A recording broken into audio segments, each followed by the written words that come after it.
నిజమైన బంధువెవరో మనకి కష్టం వస్తేనే తెలుస్తుంది.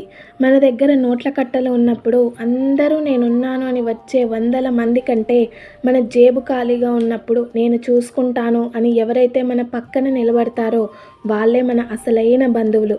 ఈ రోజుల్లో చుట్టరికం కూడా వేలంపాట లాంటిదే. మన స్థాయిని బట్టి మనకిచ్చే మర్యాద కూడా మారుతుంది. మన జేబులో నోట్ల కట్టలు ఉంటే మన మాట వేదం అయితుంది. అవే లేకపోతే మన మంచి మాట కూడా ఒక వ్యర్థం అవుతుంది.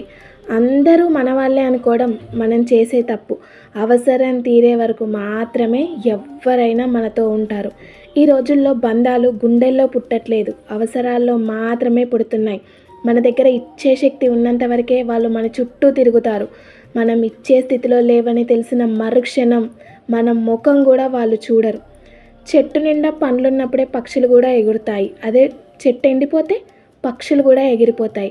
అట్లనే మనిషి దగ్గర డబ్బు అయిపోగానే బంధువులు, రక్త సంబంధికులు అందరూ దూరం అయిపోతారు. మర్యాద మనిషికి ఇవ్వట్లేదు, నోట్ల కట్టలకి మాత్రమే ఇస్తున్నారు. డబ్బుంటే రారా మామ అంటారు, అదే లేకపోతే ఎవడ్రా వాడు అంటారు.